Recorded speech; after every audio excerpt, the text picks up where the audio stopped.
Your daddy ruined the city.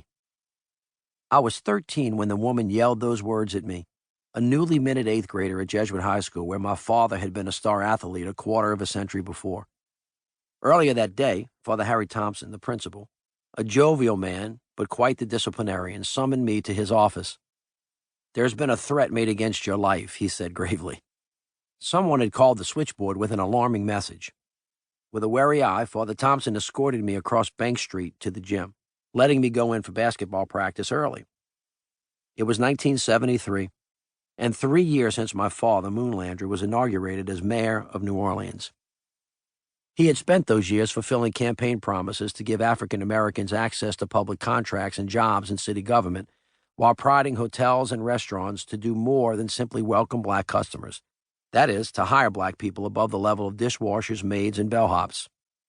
Segregation practices were eroding after federal court decisions, which angered and frightened many whites who feared the political power of newly registered African American voters in a city that was still, at that point, 65% white. New Orleans might have been among the crown jewels of the South, but with white flight to the suburbs, the demographics, power structures, and economy were changing quickly. Today's city is 60% black. My father was a pragmatist and a pro-business, New Deal-style Democrat. He was also morally grounded. The credo he stressed to my siblings and me was simple if profound: be honest and be fair. Growing up, I was vaguely aware of my dad taking heat over politics. But when he sat down for dinner with us, which he did nearly every night, he didn't mention rabble-rousers who jeered at city council meetings. We had free-flowing conversations, warm with humor, as he asked about us, our lives, and what we did that day. We often had guests in those years, too. But a backlash was building and about to catch me. That day at practice, I joked about the death threats as guys came into the locker room. Everybody thought it was cool. A few minutes later, one of my friends ran in and said, "Hey, there's some lady outside calling your name, cursing you, saying she wants to kill you." We did the only thing that teenage boys would do: go outside and see the threat. From the cement platform above the field house steps, I recognized her right away, an older woman who had a fiery presence in local politics. I had seen her on TV news in the late 60s, protesting when my father was a councilman at large and they took down the Confederate flag in the city council chambers. She kept on protesting after that. As I stood there, she began yelling profanities. "You got black blood," she finally snarled. "That explains it all." My friends were riveted. She stuck a hand in her purse. Someone yelled, "She's got a gun." They all scattered, leaving me to face what was to come. I had a shaky sense that she wouldn't shoot an unarmed Jesuit pre-freshman in cold blood. She pulled out a business card with her name, wrote on it, quote, "Your father is a nigger lover," close quote, and threw it at me. "He's sending the city to hell," she shouted, and then she bolted off. I was in a churn of confusion, but what I felt more than anything else was pity. I didn't think that she would hurt me. I could tell that she was challenged, not in full control, that in some awful way she was crippled by her beliefs. That night, I told my father what happened. "She's harmless," he said. I knew he had been dealing with people like her for some time. His optimism and upbeat politics registered on me in a calm, steady way. That encounter at school marked the first time I felt the hater's pain, the frustration and fury spilling out at things beyond her control. I've seen this expression of spirit throughout my life since then. Art and music engage the human heart and transcend time. Sadly, so does hatred. I learned this one early. When I announced in 2015 that we were going to take down 4 icons of the Confederate past, the front desk at City Hall logged a flood of calls from people burning with anger.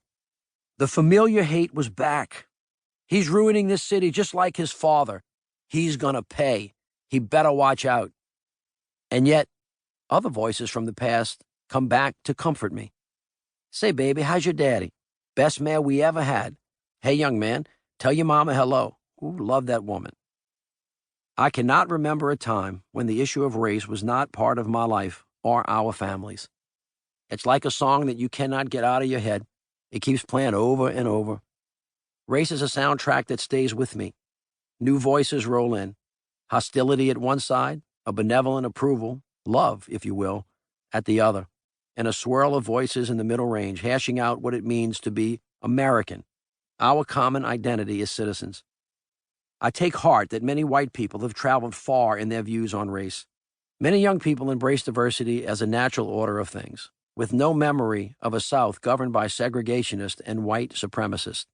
And yet, today's public square teems with hatred of an intensity we haven't seen since the 1960s. The violence by white nationalists in Charlottesville, Virginia shows that hatred will grow if we do not shine the light of God's love and human reason on the darkness and chart a path of healing for our country as a whole. New Orleans mirrors a map of the world, a city where people of many countries have settled, shaping a beloved culture that has been enriched with jazz, Creole and Cajun cuisine, and so much more. We've shared culture across racial lines, but we've also played a seminal role in some of the saddest chapters in American history.